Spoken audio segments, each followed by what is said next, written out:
चाहते हैं तो साधना इंस्टीट्यूट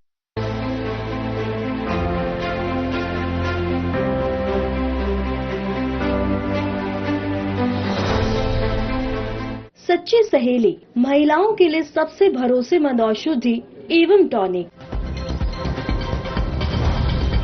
सीएम रेखा गुप्ता ने गुरु तेग बहादुर के 350वें शहीदी पर्व पर पीतमपुरा गुरुद्वारे में मत्था टेका, शहादत को बताया सत्य साहस का संदेश।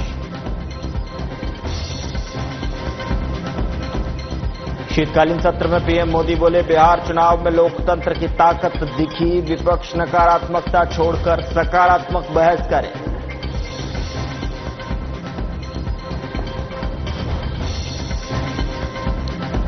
मुख्यमंत्री रेखा गुप्ता ने भाजपा चांदनी चौक जिला के पूर्व महामंत्री अजय भारद्वाज की उठावनी सभा में शामिल होकर दी श्रद्धांजलि।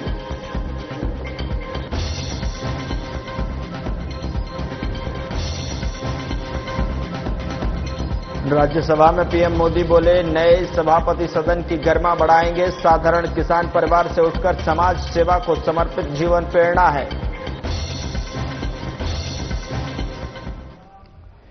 नमस्कार, मैं हूं आपके साथ गौरव राजेंद्र। बुलेटिन की शुरुआत करते हैं। मुख्यमंत्री रेखा गुप्ता ने पीतमपुरा स्थित गुरुद्वारा में श्री गुरु तेग बहादुर साहिब जी के 350वें शहीदी पर्व पर गुरुमत समागम में मत्था टेका और इस दौरान सीएम ने कहा कि गुरु साहिब की महान शहादत हमें सत्य, साहस, सेवा और परंपरा सम्मान के मार्ग पर चलने का संकल्प देती है। साथ ही गुरु की कृपा दिल्ली और देश पर बनी रहने की कामना भी की।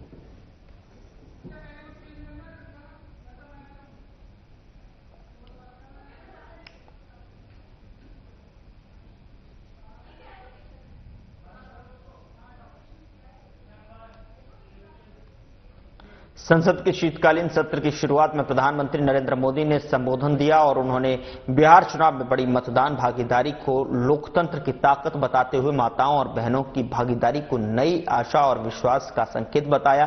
पीएम मोदी ने कहा कि लोकतंत्र और अर्थव्यवस्था की मजबूती दुनिया देख रही है। उन्होंने विपक्ष से आग्रह किया कि वे पराजय की निराशा को छोड़कर मजबूत मुद्दों पर चर्चा करें और नकारात्मकता के बजाय राष्ट्र निर्माण के लिए सकारात्मक सोच अपनाएं। और प्रधानमंत्री ने जोर देकर कहा कि संसद में ड्रामा नहीं बल्कि डिलीवरी और नीति पर जोर होना चाहिए।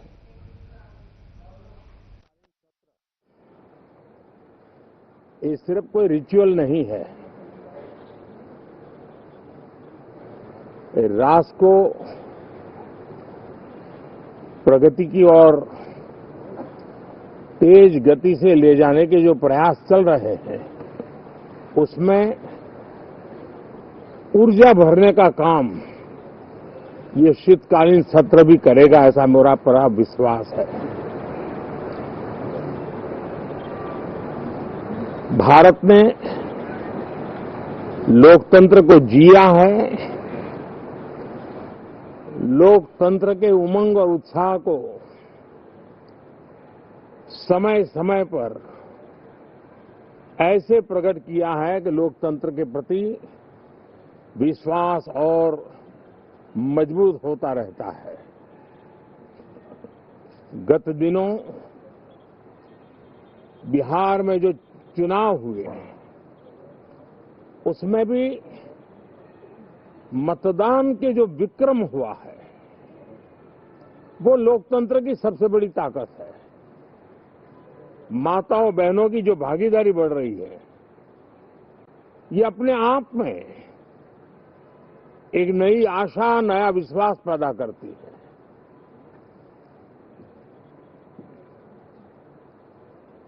एक तरफ लोकतंत्र की मजबूती और इस लोकतांत्रिक व्यवस्थाओं के भीतर अर्थतंत्र की मजबूती, इसको भी दुनिया बहुत बारीकी से देख रही है। भारत ने सिद्ध कर दिया है डेमोक्रेसी कैन डिलीवर। जिस गति से आज भारत की आर्थिक स्थिति नई ऊंचाइयों को प्राप्त कर रही है, विकसित भारत के लक्ष्य की ओर जाने में ये हमें नया विश्वास तो जगाती है, नई ताकत भी देती है। साथियों, ये सत्र संसद देश के लिए क्या सोच रही है, संसद देश के लिए क्या करना चाहती है, संसद देश के लिए क्या करने वाली है, इन मुद्दों पर केंद्रित होनी चाहिए। विपक्ष भी अपना दायित्व निभाएं, चर्चा में ऐसे मुद्दे उठाएं, मजबूत मुद्दे उठाएं, पराजय के निराशा में से बाहर निकल करके आए। और दुर्भाग्य है कि एक आध दो दल तो ऐसे हैं कि वो पराजय भी नहीं पचा पाते। और मैं सोच रहा था बिहार के नतीजे इतना समय हो गया है तो अब थोड़ा संभल गए होंगे, लेकिन कल जो मैं बयानबाजी सुन रहा हूं उनकी, तो उसे लगता है कि पराजय ने उनको परेशान करके रखा है। लेकिन मेरा सभी दलों से आग्रह है कि शीतकालीन सत्र में पराजय की बौखलाहट का वो मैदान नहीं बनना चाहिए और ये शीतकालीन सत्र विजय के अहंकार में भी परिवर्तित नहीं होना चाहिए।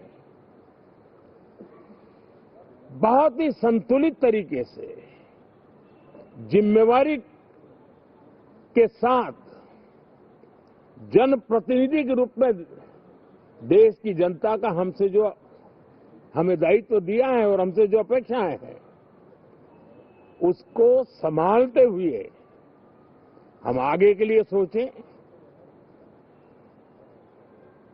जो है उसको कैसे अच्छा कर सकें। अगर बुरा होता है तो उसमें सटीक टिप्पणी कैसे कर सकें ताकि देश के नागरिकों का भी ज्ञानवर्धन हो। ये मेहनत का काम जरूर है लेकिन देश के लिए करना चाहिए। और मैं आशा करता हूं, मेरी एक सबसे बड़ी चिंता रही है पिछले कई लंबे समय से, सदन में जो पहली बार चुन करके आए हैं या जो छोटी आयु के हैं, वैसे सभी दलों के सभी सांसद बहुत परेशान हैं, बहुत दुखी हैं। उन्हें अपने सामर्थ्य का परिचय कराने का अवसर नहीं मिल रहा है, अपने क्षेत्र की समस्याओं की बात बताने का अवसर नहीं दिया जा रहा है। राष्ट्र के विकास की यात्रा में भागीदार बनने के लिए वो अपनी कुछ बात बताना चाहते हैं, उस पर भी रोक लगा दी जा रही है। कोई भी दल हो, हमें किसी को भी हमारी ये नई पीढ़ी के आ रहे नौजवान सांसद, पहली बार आए हुए सांसद, उनको अवसर देना चाहिए। उनके अनुभवों का हमें सदन को लाभ मिलना चाहिए। इस नई पीढ़ी के अनुभव सदन के माध्यम से राष्ट्र को भी लाभान्वित करेंगे। और इसलिए मेरा आग्रह रहेगा कि हम इन चीजों को गंभीरता से लें। ड्रामा करने के लिए जगह बहुत होती है, जिसको करना है करते रहें। यहां ड्रामा नहीं, डिलीवरी होनी चाहिए। नारे के लिए भी जितने नारे बुलवाने हैं वो पूरा देश खाली पड़ा है। जहां पराजित होकर के आए वहां बोल चुके हो, जहां अभी पराजय के लिए जाने वाले हो वहां भी बोल दीजिए। लेकिन यहां तो नारे नहीं, नीति पर बल देना चाहिए और वो आपकी नीयत होनी चाहिए। साथियों, हो सकता है राजनीति में नेगेटिविटी कुछ काम आती होगी, लेकिन अल्टीमेटली नेशन बिल्डिंग के लिए कुछ सकारात्मक सोच भी होनी चाहिए। नेगेटिविटी को जरा अपनी मर्यादाओं में रख करके नेशन बिल्डिंग की तरफ ध्यान दे, ये मेरी अपेक्षा रहेगी। साथियों, ये शीतकालीन सत्र एक और कारण से भी महत्वपूर्ण है। हमारे नए माननीय सभापति जी आज से हमारे उच्च सदन का मार्गदर्शन उनका शुरू हो रहा है। मैं उनको शुभकामनाएं देता हूं। साथियों, जीएसटी रिफॉर्म्स एक नेक्स्ट जनरेशन रिफॉर्म्स के लिए देशवासियों के मन में एक श्रद्धा का वातावरण पैदा किया है। इस सत्र में भी उस दिशा में बहुत सारे काम होने वाले हैं।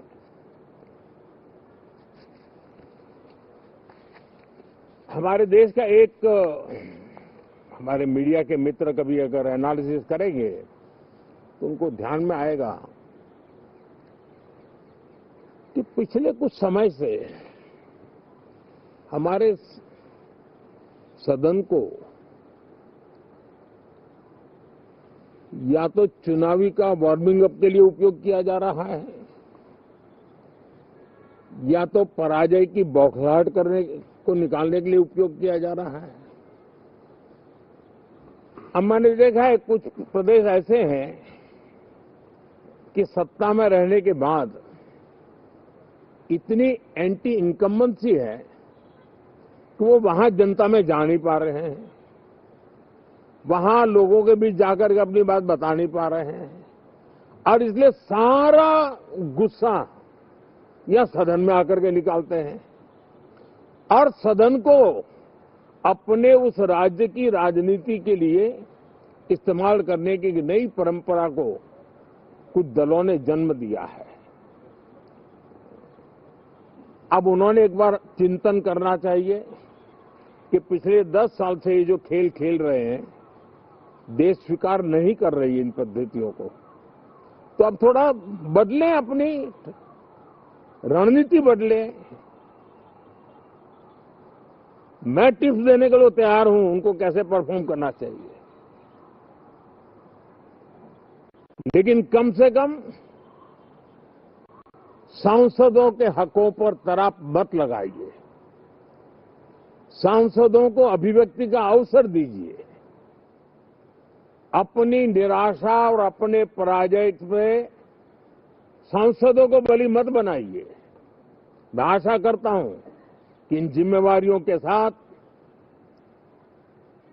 हम सब चलें, लेकिन मैं देश को विश्वास देता हूं कि राष्ट्र प्रगति की राह पर चल पड़ा है, राष्ट्र नई ऊंचाइयों को पार करने की दिशा में आगे बढ़ रहा है और ये सदन भी उसमें एक नई ऊर्जा, नया सामर्थ्य भरने का काम करेगा।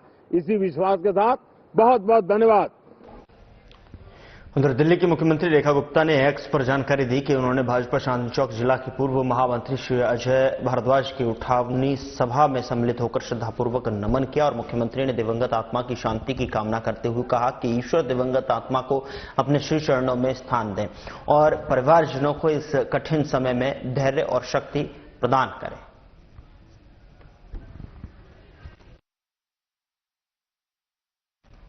राज्यसभा में प्रधानमंत्री नरेंद्र मोदी ने शीतकालीन सत्र की शुरुआत में सभापति का स्वागत किया और पीएम मोदी ने कहा कि यह सदन के सभी सदस्यों के लिए गर्व का पल है। उन्होंने सभापति को शुभकामनाएं देते हुए भरोसा दिलाया कि सदन में सभी सदस्य उनकी ओर और अपर हाउस की गरिमा बनाए रखेंगे और साथ ही पीएम मोदी ने कहा कि सभापति एक साधारण किसान परिवार से आते हैं और उन्होंने अपना जीवन समाज सेवा के लिए समर्पित किया है। राजनीतिक क्षेत्र के सिर्फ जो है एक पहलू रहा है और मुख्य रूप से उन्होंने समाज सेवा में योगदान दिया है। मोदी ने उन्होंने समाज सेवा में रुचि रखने वालों के लिए प्रेरणा और मार्गदर्शक बताया। प्राइम मिनिस्टर,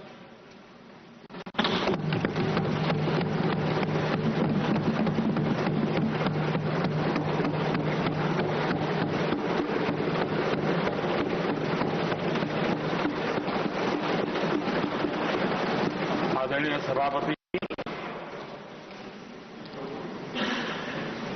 शीतकालीन सत्र का आरंभ हो रहा है और आज सदन के हम सभी माननीय सदस्यों के लिए ये गर्व की पल है। आपका स्वागत करना और आपके मार्गदर्शन में सदन के माध्यम से देश को प्रगति की राह पर ले जाने के लिए महत्वपूर्ण विषयों पर चर्चा, महत्वपूर्ण निर्णय और उसमें आपका अमूल्य मार्गदर्शन एक बहुत बड़ा अवसर हम सबके लिए है। मैं सदन की तरफ से, मेरी तरफ से आपको बहुत बहुत बधाई देता हूं, आपका अभिनंदन करता हूं और आपको शुभकामनाएं देता हूं। और मैं विश्वास भी कर देता हूं कि सभी इस सदन में बैठे हुए माननीय सदस्य ये उच्च सदन की गरिमा को संभालते हुए आपकी गरिमा की भी सदा सर्वदा चिंता करेंगे, मर्यादा रखेंगे, ये मैं आपको विश्वास दिलाता हूं।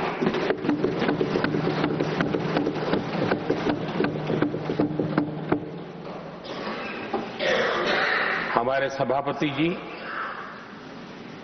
एक सामान्य परिवार से आ रहे हैं, किसान परिवार से निकले हैं और पूरा जीवन समाज सेवा के लिए समर्पित किया है। समाज सेवा ये उनकी निरंतरता रही है। राजनीतिक क्षेत्र उसका एक पहलू रहा है, लेकिन मुख्य धारा समाज सेवा की रही है। समाज के प्रति समर्पित होकर के जितना कुछ अपने युवा काल से लेकर अब तक वो करते आए हैं। फिलहाल बुलेटिन में इतना ही। नमस्कार।